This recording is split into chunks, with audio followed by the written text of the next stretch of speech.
Valorant Not Launching Windows 11 Full Step-by-Step Fix.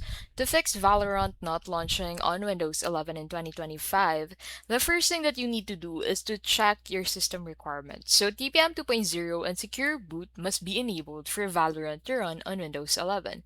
So to check, go ahead and open Settings on your Windows device.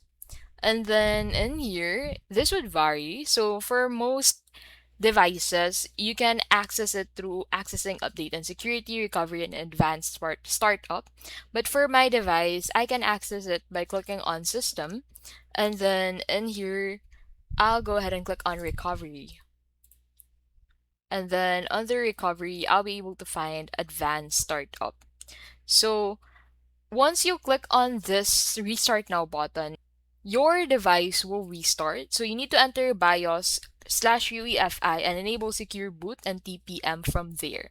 And then after that, restart your PC. A simple restart can resolve temporary launch issues or stock processes.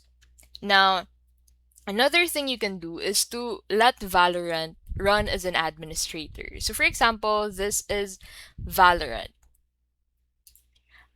Right click on it and you'll be able to find this Run as Administrator option. This bypasses permission issues that may block the game. And the last option that you have is to update your graphics driver. So to update your graphics driver, click on WinX on your keyboard and then select Device Manager from here.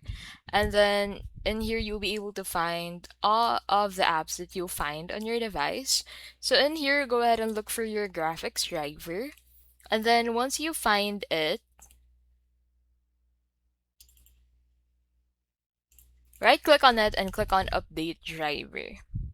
So outdated drivers can prevent Valorant from launching properly. And that is how you can basically resolve Valorant not launching on Windows 11.